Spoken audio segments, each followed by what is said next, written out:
അപ്പൊ മന്ത്ര ഭജൻസിന്റെ signature song ഏതാണ്?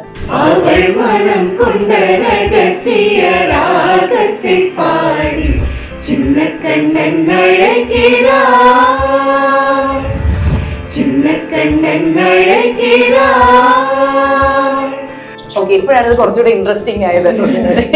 ശരിക്കും ഇൻട്രസ്റ്റിംഗ് ആയി.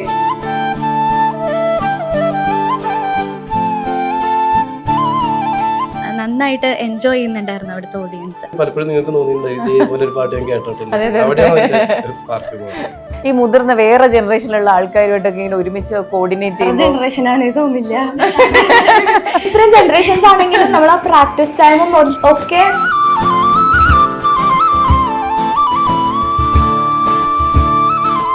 നിങ്ങളുടെ ഫാമിലി മെമ്പേഴ്സ് ആണോ കുറെ പേര്? ഓ, സംഗീത കുടുംബമാണ് ഇവിടെ ഇരിക്കുന്നത്.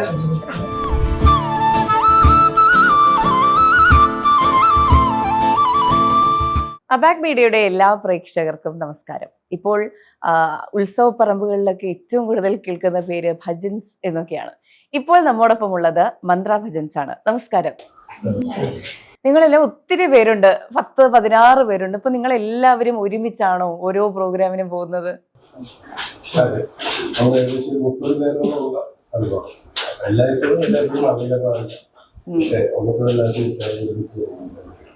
അതെ, ഇതില് പാട്ട് പാടുന്നത് ആരൊക്കെയാണ്? നിങ്ങൾ എല്ലാരും പാട്ട് പാടുന്നവരാണോ?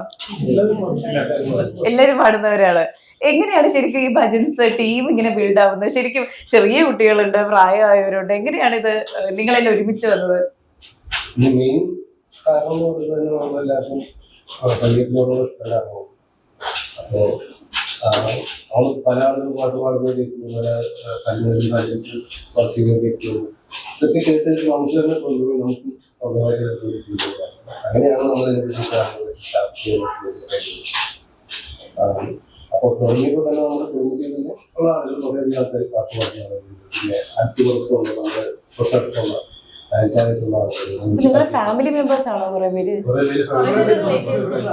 ഓ, സംഗീത കുടുംബമാണ് ഇവിടെ ഇരിക്കുന്നത്. എല്ലാവരും ഒരു ഓപ്പർച്യൂണിറ്റി വെയിറ്റ് ചെയ്തിരിക്കുകയായിരുന്നു. എല്ലാവരും വർക്കിംഗ് ആണ്, മിക്കവരും വർക്കിംഗ് ആണ്, പഠിക്കുന്ന ആൾക്കാരാണ്. അപ്പോ പക്ഷെ എല്ലാവർക്കും മ്യൂസിക്കിന്റെ അടുത്തുള്ള ഒരു ഇഷ്ടം എപ്പോഴും ഉണ്ട്. ഞങ്ങൾ ഫാമിലി ഫംഗ്ഷൻസിലൊക്കെ നമ്മൾ പാടാറും അങ്ങനെയൊക്കെ ചെയ്യാറുണ്ട്. പക്ഷെ കുറച്ച് ലൈക് പ്രൊഫഷണൽ ആയിട്ടും കുറച്ചും കൂടി നമ്മളുടെ വേറൊരു സൈഡ് എക്സ്പ്ലോർ പുറത്തോട്ടൊന്ന് കാണിക്കാനായി കുടുംബത്തിന്റെ ഉള്ളിലോ അല്ലെങ്കിൽ സുഹൃത്തുക്കളിലോ മാത്രമായിട്ട് അത് ഒതുങ്ങിക്കൂടാതെ പുറത്ത് ബാക്കിയുള്ളവരും കൂടി അത് കേട്ടോട്ടെ എന്ന് വിചാരിച്ചിട്ടാണ് നമ്മൾ ചെയ്യുന്നത്. ഓക്കെ, അപ്പൊ നിങ്ങളൊക്കെ വേറെ എന്തൊക്കെ പ്രൊഫഷൻസ് ചെയ്യുന്നവരാണ് നിങ്ങളൊക്കെ? ഞാൻ ബാംഗ്ലൂർ വർക്ക് ചെയ്യാണ്, ഒരു കമ്പനിയുടെ എഞ്ചിനീയർ ആയിട്ട് വർക്ക് ചെയ്യാം. ഞാൻ ഇൻവെസ്റ്റ്മെന്റ് ബാങ്കിങ്. ഞാനിപ്പോ +1 കുട്ടിയാണ്. ഈ ടീമിൽ ഏറ്റവും ചെറുത് മോളാണോ? ഇല്ല, ഒരു കുട്ടി കൂടി ഉണ്ട്. ഓക്കെ, ഞാൻ അഡ്വക്കേറ്റ് ആണ്. ഞാൻ തൃശ്ശൂർ ഒരു കമ്പനിയിൽ സെയിൽസ് കോർഡിനേറ്റർ ആയിട്ട് വർക്ക് ചെയ്യാണ്. ഞാൻ റീസെന്റ് ബിടെക് ഗ്രാജുവേറ്റ് ആണ്. ഞാനിവിടെ ഇൻഫോ പാർക്കിൽ വർക്ക് ചെയ്യാണ്. എറണാകുളത്ത് ഇവിടെ തന്നെയാണ് താമസം. എൻ്റെ ഫ്രണ്ടാണ് സ്റ്റാർട്ട് ചെയ്തത്. അപ്പോൾ പുള്ളിയുടെ കൂടെ ഞാൻ ഒരുമിച്ച് വർക്ക് ചെയ്തിട്ടുണ്ട്. അങ്ങനെ ജോയിൻ ചെയ്ത്. ഞാൻ സിവിൽ എഞ്ചിനീയർ ആണ്. ഞാൻ +1 പഠിക്കാൻ.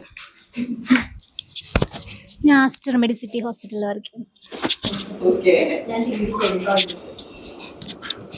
ഞാൻ വർക്ക് ചെയ്തിരുന്നു, ഇപ്പൊ ഹൗസ് വൈഫാണ്. ഓക്കെ, ഞാൻ ഒറക്കിൾ എന്ന് പറഞ്ഞ കമ്പനിയിൽ സീനിയർ മാനേജറാണ്.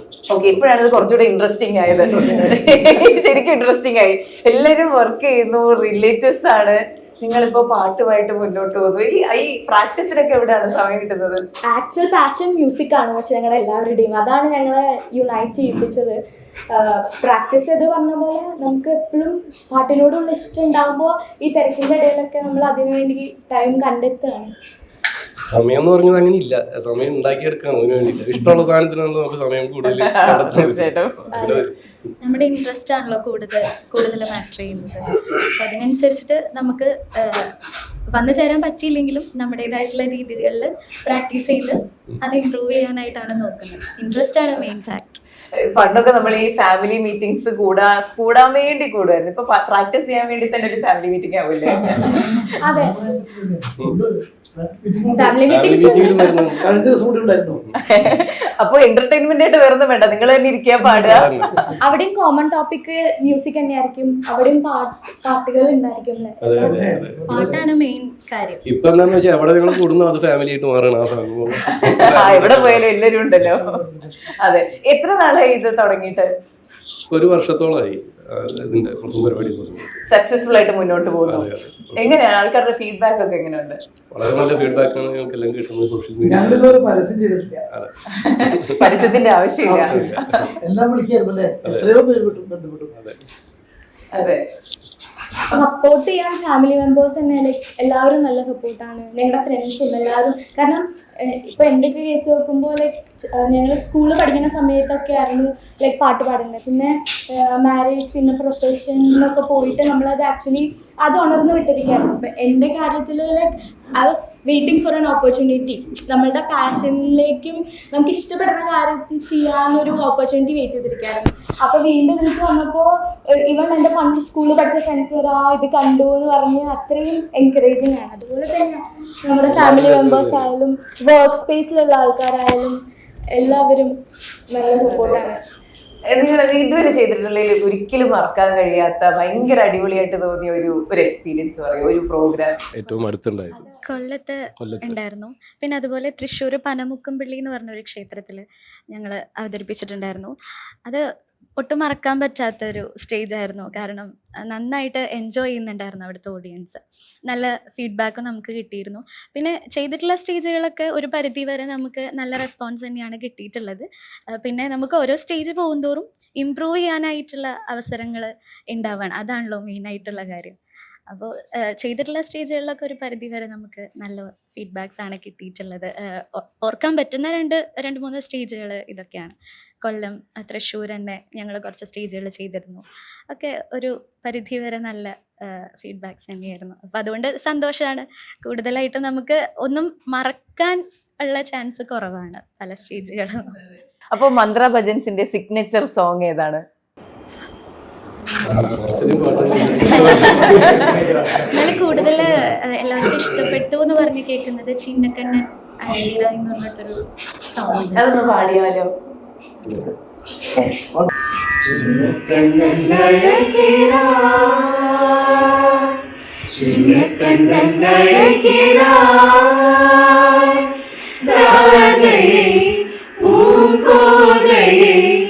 അവൾ മനം കൊണ്ട രഹസ്യ രാഗത്തെ പാടി ചിന്നക്കണ്ണൻ അഴകിറാ,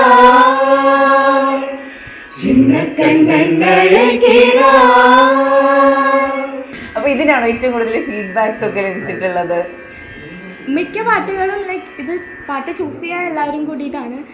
ചില പാട്ടുകൾ ഞങ്ങളിപ്പോൾ ഓരോ ജനറേഷൻസിലുള്ള ആൾക്കാരുണ്ടായിരിക്കുമല്ലോ. ചിലത് നമ്മൾ കേൾക്കുമ്പോൾ ഞങ്ങളുടെ ഒരു ഇതെല്ലാം സ്റ്റാർട്ട് ചെയ്തത് പ്രസീദ് എന്ന് പറഞ്ഞിട്ട് എൻ്റെ റിലേഷൻ വൈസ് എൻ്റെ മാമയാണ്. സോ മാമ നമ്മളടുത്ത് ചില പാട്ടുകൾ വന്ന് പറയുമ്പം ഞങ്ങൾ അവിടെ മാമ ഈ ജനറേഷനിലുള്ള ആൾക്കാർക്ക് ഇത് ഇഷ്ടാവോ, ഇത് വേണമെന്ന്. മാമ പറയും എടി ഇതിഷ്ടാവും, നീ അത് ആദ്യം പഠിക്കുക, ഇത് ഇഷ്ടം. ചില പാട്ടുകളൊക്കെ ഞങ്ങൾ ജനിക്കണേക്കാട്ട് മുമ്പൊക്കെ ഉള്ള പാട്ടുകളുണ്ട്, അഭിരാമ ശൈലമേ എന്നൊക്കെ ഉള്ള പാട്ടുകൾ. അത് നമ്മൾക്ക് പക്ഷേ ഞങ്ങൾ പാടി പഠിക്കുമ്പോഴും പിന്നെ അത് പ്രാക്ടീസ് ചെയ്യുമ്പോഴും നമ്മളത് വെറുതെ ഇരുന്ന് പാടായിരുന്നു. കാരണം അത്രയും ഇഷ്ടപ്പെട്ടിട്ട്. കാരണം ഇനീഷ്യലി കേൾക്കാത്ത പാട്ടുകൾ പിന്നെ നമ്മൾ പഠിച്ചു വരുമ്പോൾ കൂടുതൽ ഇഷ്ടാവും. പിന്നെ നമ്മൾ അത് അവതരിപ്പിക്കുമ്പോൾ അവിടെയുള്ള ആൾക്കാർക്ക് ഇഷ്ടപ്പെട്ടിട്ടും ഡിഫറെൻറ്റ് ജനറേഷൻസിലുള്ള പാട്ടുകൾ. ഇത് ഇളയരാജ ബാലമുരളി കൃഷ്ണയൊക്കെ പാടിയിട്ടുള്ള പാട്ടാണ്, പണ്ട് കാലത്തെ പാട്ടാണ്. പക്ഷേ അതിലത്തെ രാഗം എന്ന് പറയുന്നത് മറ്റു പല സിനിമാ ഗാനങ്ങളുടെയും വളരെ നമുക്ക് കേട്ട് പരിചയമുള്ള പാട്ടാണ്. അപ്പോൾ പല ആൾക്കാർക്ക് ഇത് ആദ്യം തുടക്കത്തിൽ അത് ക്യാച്ച് ആവില്ലെങ്കിൽ പിന്നെ പെട്ടെന്ന് അത് ക്യാച്ച് ആവും. അപ്പോൾ ഇത് കേട്ടപ്പോഴും പലപ്പോഴും നിങ്ങൾക്ക് തോന്നിയിട്ടുണ്ടായി ഇതേപോലെ ഒരു പാട്ട് ഞാൻ കേട്ടിട്ടുണ്ട്. അവിടെയാണ് സ്പാർക്ക് തോന്നുന്നത്. അതെ. അപ്പോൾ ഈ സ്കൂൾ പഠനമൊക്കെ എങ്ങനെയാണ് ഇതിന്റെ കൂടെ കൊണ്ടുപോകുന്നത്? ഫണ്ണാണോ ഫ്രണ്ട്സിന്റെ ഇടയിലൊക്കെ ഇത്? എല്ലാവർക്കും ഇഷ്ടമാണ്. എന്നുവെച്ചാൽ നമ്മളിങ്ങനെ ഒരു പരിപാടിക്ക് പോകുമ്പോൾ ടീച്ചേഴ്സ് ആയാലും എല്ലാവരും ഭയങ്കര സപ്പോർട്ടീവാണ്. എന്തിനും നമ്മുടെ കൂടെ അവരെല്ലാവരും ഉണ്ടാവും. പിന്നെ ഇപ്പോൾ വെക്കേഷൻ ആയതുകൊണ്ട് തന്നെ നമുക്ക് ഇതാണ് ഇപ്പോൾ നമുക്കിഷ്ടം, മ്യൂസിക് അത് പാടുക, അതാണ് പ്രോഗ്രാം ചെയ്യുക. അതൊക്കെ ഞങ്ങളെ സംബന്ധിച്ചൊരു വലിയ കാര്യമാണ്. എങ്ങനെ പറയൂ? എനിക്ക് അതാണ് കൗതുകം, സ്കൂളിൽ പഠിക്കുന്ന കുട്ടികളൊക്കെ ഉണ്ട് എന്ന് പറയുമ്പോ. നല്ല ചില്ലിങ് ആണ് ഞങ്ങള്. പ്രാക്ടീസിന് എല്ലാരും വരുമ്പോ നന്നായിട്ട് എല്ലാരും കമ്പനിയാണ്.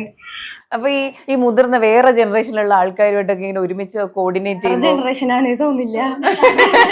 ഇത്രയും ജനറേഷൻസ് ആണെങ്കിലും നമ്മൾ ആ പ്രാക്ടീസ് ടൈമും ഒക്കെ വേറെ ജനറേഷൻ ആണ്, വലിയ ആൾക്കാരാണ് അല്ലെങ്കിൽ ചെറിയ കുട്ടികളാണ് എന്നുള്ളത് ഇല്ല. എല്ലാരും വരാൻ കൂടുതൽ ഇൻട്രസ്റ്റ് ആണ് നമ്മുടെ ഈ ഒരു ടീമിനായിട്ട്. അപ്പൊ നമുക്ക് കുറച്ചും കൂടി പാട്ടുകളിൽ കോൺസെൻട്രേറ്റ് ചെയ്യാനായിട്ടും ഒക്കെ നമുക്ക് സാധിക്കും. നമ്മൾ എല്ലാവരുടെ ഒപ്പീനിയൻസ് എടുക്കുകയും ചെയ്യും. അപ്പൊ അതാണ് കൂടുതലായിട്ടും നമ്മളുടെ ഒരു ഹാർമണിയാണ് അധികം കൂടുതലായിട്ട് എടുത്തു പറയുന്നത്. ഈ ബിസി ആയിട്ടുള്ള ലൈഫിൽ നമ്മളെ മൈൻഡിനെ റിലാക്സ് ചെയ്യിപ്പിക്കാനും നമ്മളുടെ വേ ഓഫ് ഫൈൻഡിങ് ഹാപ്പിനെസ് എന്ന് പറയുന്നത് അതാണ് ആക്ച്വലി ഇത്. അതെ. അപ്പോൾ ഈ നിങ്ങൾക്കൊക്കെ എങ്ങനെയാണ് സമയം കിട്ടുന്നത്? ഇപ്പൊ ഈ ഭജൻസ് എന്ന് കേൾക്കുമ്പോൾ 1-2 ഭജൻസ് ഒഴികെ ബാക്കി എല്ലാവരും ഇങ്ങനെ സ്ത്രീകളാണ്, പെൺകുട്ടികളാണ് പാടുന്നത്. അപ്പൊ നിങ്ങളും ഇതിൽ ഉൾപ്പെട്ടിട്ടുണ്ട്. ഈ തിരക്കുകളുടെ ഇടയിൽ എങ്ങനെയാണ് ഇതൊക്കെ സംഭവിക്കുന്നത്?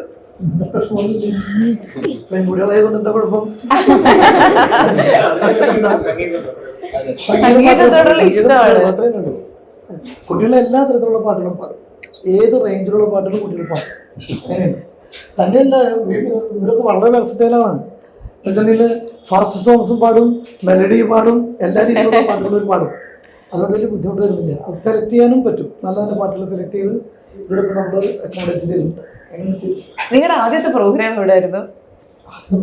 നമ്മുടെ വീട്ടിൽ തന്നെയായിരുന്നു. അത് ചന്ദ്രാപിന്നി ആദ്യത്തെ പ്രോഗ്രാം അവിടെ വെച്ചായിരുന്നു പ്രോഗ്രാം. എന്തുവായിരുന്നു? ഫംഗ്ഷന് വേണ്ടിയിട്ടാണ്? കുടുംബക്ഷേത്രത്തിൽ പരിപാടി. ഓക്കെ. അപ്പൊ നിങ്ങളുടെ കൂടെ ഇത്രയും പേര് മാത്രമല്ല, പാട്ട് പാടുന്നവരല്ലാതെ ഓർക്കസ്ട്ര ടീം വേറെയുണ്ട്. ഈക്വൽ സപ്പോർട്ട് കൊടുക്കുന്ന ഓർക്കസ്ട്ര ടീം ഇവരുടെ ഒപ്പമുണ്ട്. സ്ഥലപരിമിതി കാരണമാണ് വരാതിരുന്നത്. എന്തായാലും തീർച്ചയായും അവരെ എടുത്തു പറയേണ്ടത് അവര് ഓർക്കസ്ട്രേഷൻ മാത്രമല്ല, നമ്മള് പാടുന്ന വോക്കൽ ഇതിൽ നമ്മൾ പാടുന്നതാണെന്നുണ്ടെങ്കിലും അവർ ഒരുപാട് നമ്മളെ സപ്പോർട്ട് ചെയ്ത് എവിടേക്കാ തിരുത്തലുകൾ വേണ്ടതെന്ന് വെച്ചാൽ അതനുസരിച്ച് നമ്മളെ കുറച്ചുകൂടെ സപ്പോർട്ട് ചെയ്യുന്ന ഒരു ടീമാണ്. വളരെയധികം എടുത്തു പറയേണ്ട ഒരു ഓർക്കസ്ട്ര ടീം തന്നെയാണ് ഞങ്ങൾ. അവര് നല്ല എക്സ്പീരിയൻസ്ഡ് ആയിട്ടുള്ള ആൾക്കാരാണ്. നമ്മളിപ്പോ ഇത് ചൂസ് ചെയ്തത് ഇപ്പോ 1 year തന്നെ ആയിട്ടുള്ളൂ. പക്ഷെ അവരൊക്കെ മുമ്പ് എക്സ്പീരിയൻസ് ഉണ്ടായിട്ടും ലൈക് നമ്മളുടെ ലെവലിൽ വന്നിട്ട് നമ്മളെ ലൈക് നമുക്ക് ഓരോ ടിപ്സ് പറഞ്ഞൊക്കെ തരാറുണ്ട്. ഇങ്ങനെയല്ല, അങ്ങനെയാണ്. വർഷങ്ങളായിട്ട് പ്രൊഫഷണലായിട്ട് വർക്ക് ചെയ്യുന്ന ആളുകളാണ് നമ്മളൊപ്പം വന്നു ചേർന്നിട്ടുള്ള ആളുകൾ. അവരൊന്നും നമ്മളങ്ങനെ ഒരു ജൂനിയറായിട്ട് കണ്ടിട്ടൊന്നുമില്ല. നമ്മളെ പിള്ളേരായിട്ട് അവരുടെ സ്വന്തം ആൾക്കാരായിട്ട് കണ്ടിട്ടാണ് എല്ലാ സമയത്തും കാര്യങ്ങളെല്ലാം പറഞ്ഞത്. പറഞ്ഞാൽ ആ ഒരു ഗ്യാപ്പില്ല. 3 വർഷങ്ങളായിട്ട് അവര് പ്രൊഫഷണലായിട്ട് വർക്ക് ചെയ്യാണ്. ആ ജനറേഷന്റെ കാര്യം പറഞ്ഞില്ലേ, അവരുടെ ജനറേഷൻ ഞങ്ങളുടെ ജനറേഷൻ അങ്ങനെ ഒരു വിഷയമേ ഇവിടെ ഇല്ല. നമ്മളൊപ്പം മിങ്കിളായിട്ടാണ്. വഴക്ക് കൊടുക്കാറുണ്ടോ പിള്ളേർക്ക്? പാട്ടൊക്കെ പ്രാക്ടീസ് ചെയ്യുമ്പോൾ വഴക്ക്? ഇൻഡിവിജ്വലി ഓരോരുത്തരും അവരവരുടേതായിട്ടുള്ള എഫേർട്ട് എടുക്കുന്നുണ്ട്. ഓരോ പാട്ടും ഒരു 10 പാട്ട് പാടുന്നുണ്ടെങ്കിൽ ആ ഓരോ പാട്ടിൻ്റെയും ഹയസ്റ്റ് എത്തിക്കാൻ വേണ്ടിയിട്ട് ഓരോരുത്തരും ഇൻഡിവിജ്വലി അവർ എഫേർട്ട് എടുക്കുന്നുണ്ട്. അത് നമുക്കറിയാം. അപ്പം അതുകൊണ്ട് തന്നെ നമുക്കതറിയാവുന്നത് കൊണ്ട് തന്നെ നമ്മൾ കൂടുതൽ ഇങ്ങനെ പ്രസ് ചെയ്യേണ്ട ആവശ്യമില്ല. പിന്നെ ഇൻട്രസ്റ്റും പാഷനും കൊണ്ടൊക്കെ വരുന്ന ആൾക്കാരുമാണ്. അപ്പോൾ പിന്നെ നമുക്ക് അതിൻ്റെ ഒരു ആവശ്യം വരുന്നില്ല. ഇതിന് വഴക്ക് എന്ന് പറഞ്ഞ സംഭവം, കാരണം എല്ലാവർക്കും അവരവരുടെ ഒരു വീക്ക്നെസ്സും പോസിറ്റീവ് പോയിന്റും ആണ്. അപ്പം അങ്ങോട്ടും ഇങ്ങോട്ടും സപ്പോർട്ട് ചെയ്താൽ ഇത് ഒരുമിച്ച് പാടുന്നില്ല. നിങ്ങൾ കേട്ടില്ല, അപ്പോൾ പാടുമ്പോൾ എല്ലാവരുടെയും സമയം പോലെ നിൽക്കണം. അപ്പം അങ്ങനെ നിൽക്കണമെങ്കിൽ പരസ്പരം സഹായിച്ചും ഇതായിട്ട് പോകാൻ പറ്റുള്ളൂ. അതിൽ വഴക്കുന്ന സംഭവമില്ല, എല്ലാ സ്നേഹത്തോടെ നമ്മൾ പാടുമ്പോൾ ഇൻഡിവിജ്വലി പാടുമ്പോൾ അവരുടെ ആ ത്രോട്ടിൽ വെച്ചിട്ട് ചില ഇംപ്രൊവൈസേഷൻ വരും. ചില പാട്ടുകൾ നമ്മൾ പാടുമ്പോൾ ഇംപ്രൊവൈസേഷൻ വരും, അവരുടേതായ സെൽഫ് എഫക്ട് വരും. അങ്ങനെ വരുമ്പോൾ അത് മൊത്തമായിട്ട് എഫക്റ്റ് ആവും. അപ്പൊ അത് അങ്ങനെ നമ്മൾ പാടി വരുമ്പോൾ അത് കോർഡിനേറ്റ് ചെയ്ത് എല്ലാവരും ഒരുപോലെ അത്രയും പ്രാക്ടീസ് ചെയ്തിട്ടാണ് നമ്മൾ സ്റ്റേജിലേക്ക് പ്രസന്റ് ചെയ്യുന്നത്, പ്രാക്ടീസ് ചെയ്യുന്നത്. അപ്പൊ അത് അത്രയും എഫക്റ്റീവായിട്ട് വരും നമ്മുടെ പ്രോഗ്രാമിന്റെ ഔട്ട്പുട്ട് വരും. അങ്ങനെ അത്രയും രീതിയിലാണ് പോകുന്നത്. അതെ. അപ്പൊ നിങ്ങൾക്ക് ആർക്കെങ്കിലും എന്തെങ്കിലും ഒരു സ്പെഷ്യൽ എക്സ്പീരിയൻസ് കിട്ടിയിട്ടുണ്ടോ? ഏതെങ്കിലും പ്രോഗ്രാമിന് പോയിട്ട് ഒരു സ്പെഷ്യൽ റെക്കഗ്നിഷൻ, ഭയങ്കര സന്തോഷം തോന്നിയ മൊമെന്റ്സ് ആരെങ്കിലും?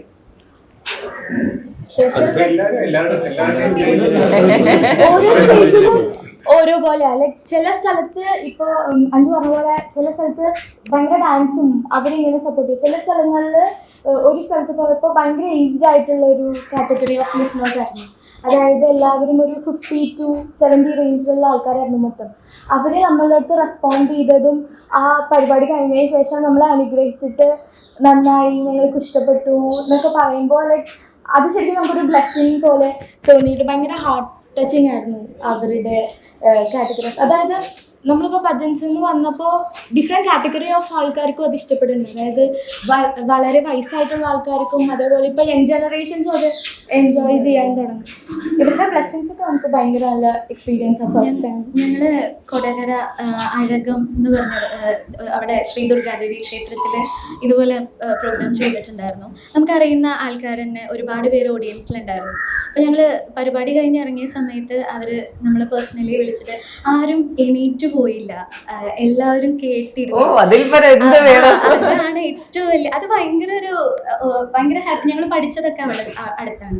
അപ്പോൾ ഭയങ്കര സന്തോഷമായി അത് കേട്ടപ്പോൾ. പേഴ്സണലി നമ്മളെ വിളിച്ചിട്ട് അങ്ങനെ ഒരു ഇത് പറയാന്ന് പറയുമ്പോൾ ആരും എണീറ്റ് പോയില്ല, എല്ലാവരും കേട്ടിരുന്നു, നിങ്ങൾ കുറച്ചും കൂടി മുകളിലേക്ക് എത്തും എന്നൊക്കെ നമുക്ക് മറ്റുള്ളവരിൽ നിന്ന് നമ്മുടെ ഓഡിയൻസിൽ നിന്ന് കേൾക്കുക എന്ന് പറയുമ്പോൾ ഭയങ്കര സന്തോഷമുള്ള കാര്യമല്ലേ. അതൊട്ടും മറക്കാൻ പറ്റാത്ത, നമ്മളുടെ ഒരു ഹാപ്പിനെസ്സിന് വേണ്ടി ചെയ്യുന്ന കാര്യം ഒരു സെക്കൻഡ് പേഴ്സണും ആ ഒരു സെയിം എമൗണ്ട് ഓഫ് ഹാപ്പിനെസ് അല്ലെങ്കിൽ അത് കിട്ടുക എന്ന് പറയുന്നത് ശരിക്കും നമ്മുടെ എയിം അതാണ്. എല്ലാവർക്കും നല്ല ഫീഡ്ബാക്ക് തന്നെയാണ് കിട്ടാറുള്ളത്. പിന്നെ ഓഡിയൻസിനനുസരിച്ച് നമുക്ക് പ്രോഗ്രാം ചെയ്യേണ്ടി വന്നിട്ടില്ല ഇതുവരെയായിട്ട്. കാരണം നമ്മളെന്താണോ ചെയ്യുന്നത് അതെല്ലാവർക്കും ഇഷ്ടപ്പെടാറുള്ളത്. കാരണം പാട്ട് സജഷൻസ് പറയാറുണ്ട് ഓഡിയൻസിന്റെ അടുത്ത്. നമ്മളെ കൊണ്ടാവുന്ന രീതിയിൽ നമ്മൾ ചെയ്ത് കൊടുക്കാറുണ്ട്. നമുക്ക് ലിസ്റ്റ് ഓഫ് പാട്ടുകളുണ്ട് നമ്മുടെ. എന്നാലും ചില പാട്ടുകൾ നമ്മളെല്ലാവരും ഇപ്പൊ എല്ലാ ഒത്തണയും വരുന്നല്ലോ, ആൾക്കാരുണ്ട്, പിന്നെ ഓർക്കസ്ട്ര ഉണ്ട്. അതിനെ നമുക്ക് ചെയ്യാൻ പറ്റുന്ന രീതിയിലൊക്കെ നമ്മൾ ചെയ്തു കൊടുക്കാം. എനിക്ക് പ്രത്യേകിച്ച് എക്സ്പീരിയൻസ് എന്ന് വെച്ച് കഴിഞ്ഞാൽ ജോലിയും ഇതും കാരണം ഭയങ്കര ടൈറ്റാ. ഈ പ്രാക്ടീസിന് വരാനും ഇതിനൊക്കെ പ്രാക്ടീസിന് എത്തണത് തന്നെ ഭയങ്കര ലേറ്റ് ആയിട്ടാവും എത്തുണ്ടാവുക. പക്ഷെ എങ്ങനെയെങ്കിലും സമയം കണ്ടെത്തി എത്തിയിരിക്കും. ഓൺലൈൻ സെഷൻസ് ഉണ്ടോ പഠിക്കാൻ? അതുണ്ട്. അത് ഒരിതില് ഡിസ്കോഡ് എന്ന് പറഞ്ഞിട്ടുള്ളൊരിതില് എല്ലാവരും കൂടി ജോയിൻ ചെയ്യും. പിന്നെ നമുക്ക് പാട്ടുകൾ ഷെയർ ചെയ്യും, പിന്നെ സജഷൻസ്, അങ്ങനെയൊക്കെ ആയിട്ട് നമ്മൾ അതിലാണ് എല്ലാവരും ഒത്തുകൂടുക. പിന്നെ അതുപോലെ സൺഡേസ് ആണ് മിക്കതും ഇതുപോലെ എല്ലാവരും ഒത്തുകൂടുക. എവിടെയാണ് നിങ്ങൾ എല്ലാവരും ഒത്തുകൂടുന്നത്? ആരുടെ വീട്ടിലായിരിക്കും? വീട്ടിലല്ല, നമുക്ക് അവിടെ ഒരു ക്ലബിന്റെ സ്പേസ് ഉണ്ട്. അവിടെയാണ് എല്ലാവരും പ്രാക്ടീസും പരിപാടിയൊക്കെ ആയിട്ട് എല്ലാവരും അവിടെ നിന്ന് എത്തും. എറണാകുളം, കൊടകര, അങ്ങനെ കുറെ സ്ഥലങ്ങളിൽ നിന്ന് എല്ലാവരും വരണേ. എല്ലാവരും അവിടെ തന്നെ എത്തും.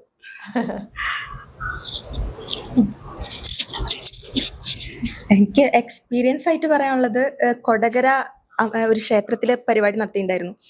അപ്പോൾ ദൂര സ്ഥലങ്ങളിൽ നിന്ന് ആൾക്കാർ വന്നിട്ട് ഞങ്ങളുടെ പ്രോഗ്രാം ഉണ്ട് എന്നറിഞ്ഞിട്ട് വന്ന ആൾക്കാരുണ്ടായിരുന്നു. അപ്പോൾ അത് ഭയങ്കര സന്തോഷം ഉണ്ടായിരുന്നു.